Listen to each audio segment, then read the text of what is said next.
maghiwalay tayo, gusto ko sa tamang tao ka mapunta. Cambio! Yung may tama sa utak. Para bagay kayong dalawa.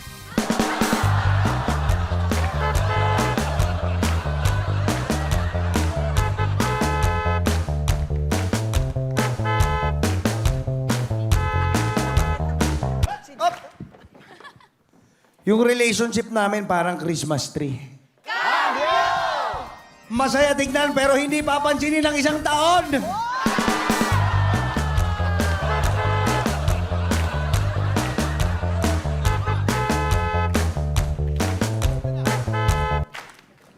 Nung kayo na, nagkaroon kayo ng pag-asa. Pero ang ending yung jowa mo, paasa.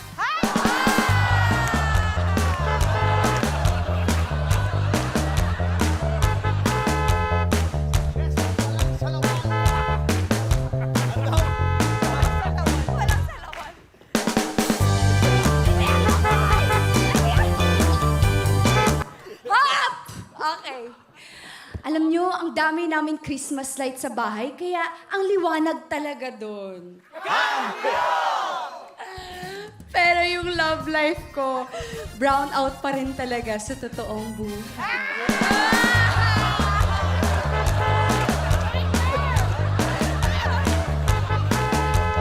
How? Solid ang pamilya nyo sa lahat ng bagay. Lalo na sa paninira sa kapitbahay.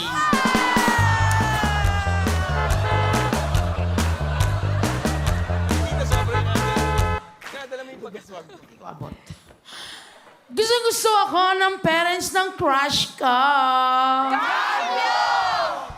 Si crush na lang yung may ayaw sa akin eh.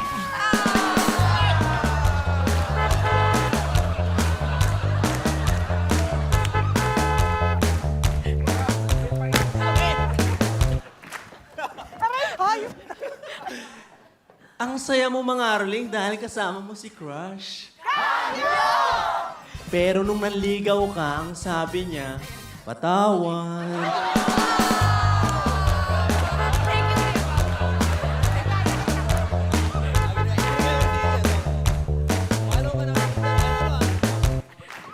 Sabi ng gwapo kong boss, wag ko na daw siyang tawagin, sir. Kasi sinasanti na pala niya ako.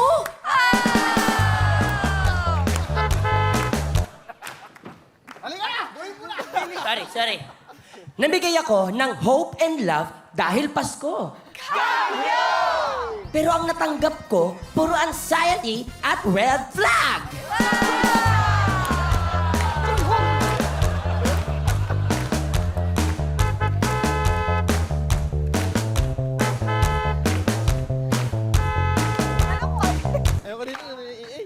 Yung ex ko, ang ganda-ganda pumorma.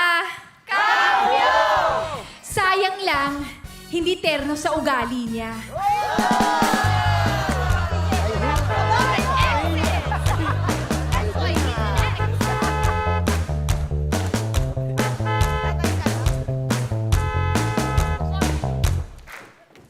Sabi ni Crush, magbabago na daw siya dahil Christmas. Magbabago ng number para makaiwas.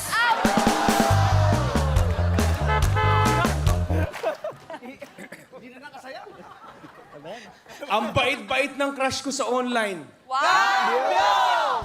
Pero may plot twist in real life.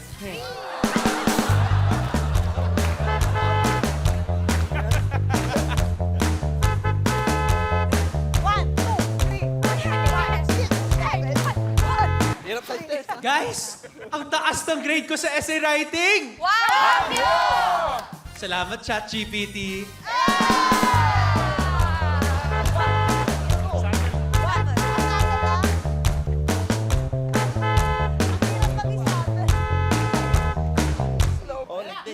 Magaling talagang kumanta ang mga Pilipino, no?